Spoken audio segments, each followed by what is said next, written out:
Infinix has been catering to the budget segment for quite some time now.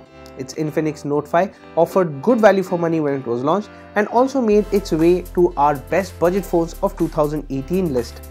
Now Infinix has used the same formula all over again but thrown a stylus into the mix, creating the Infinix Note 5 Stylus. This is the first such product from the company and one of the very few in recent times to sport a stylus. But is that just a gimmick? We review to find out.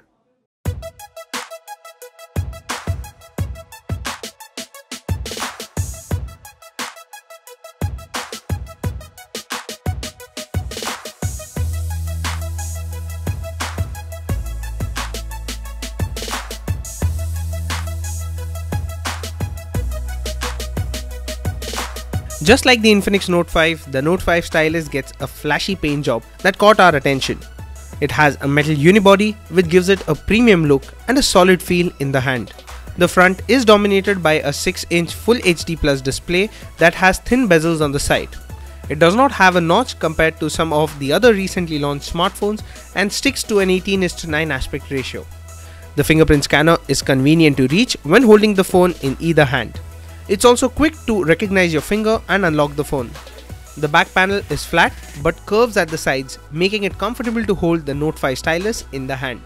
At the bottom, you will find the 3.5mm headphone jack, a micro USB port, loudspeaker grill and the highlight feature, the stylus. You need to press the stylus to pop it out, and a firm pull is enough to get it out of the smartphone. It resembles the stylus you get on the Note series and has a button on it. Samsung had a debacle with the Note 5 where the stylus could get stuck into the phone if it was inserted the wrong way. Now Infinix hasn't taken any such precaution and you can insert the stylus the wrong way. Now we didn't push it all the way through, fearing irreversible damage. Infinix has opted for a MediaTek Helio P23 processor to power the Note 5 Stylus. It has 4GB of RAM and 64GB of storage, which is further expandable up to 128GB via the hybrid SIM tray slot. There are two nano SIM slots with support for dual 4G as well as VoLTE.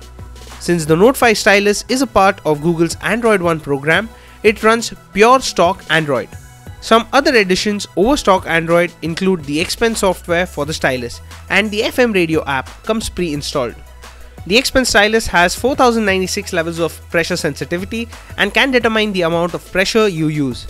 It has enough grunt to offer a smooth performance. We did not notice any lag or stutter while multitasking and navigating through the menus.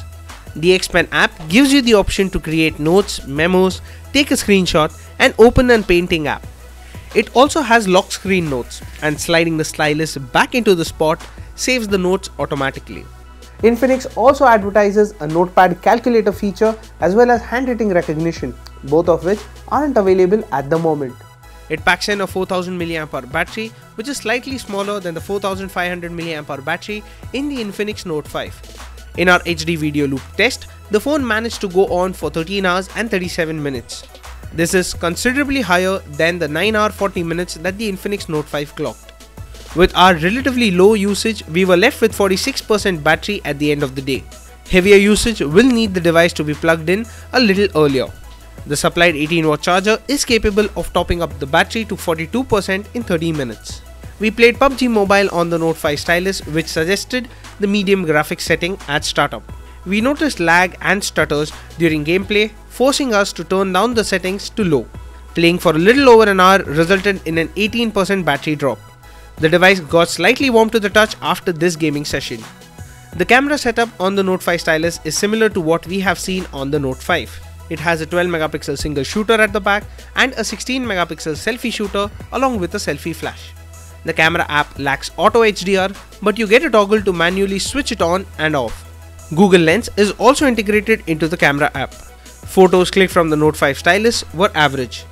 In daylight, the photo is able to meter light correctly but is slow to lock focus. You will walk away with a blurry shot if you aren't patient.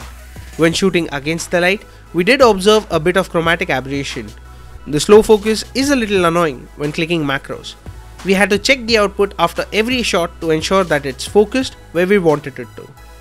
Macro shots have good detail and the phone manages good separation between the subject and the background. Portrait mode adds a good bokeh effect to the output, but the edge detection is a hit or a miss. The camera performance drops in low light and you can see visible grain in the output. In order to capture more light, it keeps the shutter open for longer. This results in motion blur if the subject you are clicking moves. You also need a steady hand to get a sharp shot. Video recording maxes out at 1080p for both the primary and the selfie camera, but it lacks video stabilization, resulting in a shaky output. It clicks decent selfies and the front flash is handy in low light conditions. Being a part of the Android One program, the Note 5 Stylus is guaranteed to receive timely software and security updates.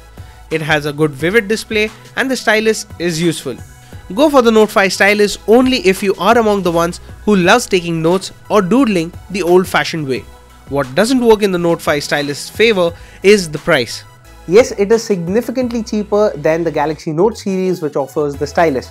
But if you aren't really keen on using the stylus, then you can consider the Asus Zenfone Max Pro M2 and the Realme U1 instead. So that was our review of the Infinix Note 5 Stylus. What do you guys think about this smartphone? Let us know in the comment section below. And as always, for all things tech, stay tuned to gadgets360.com.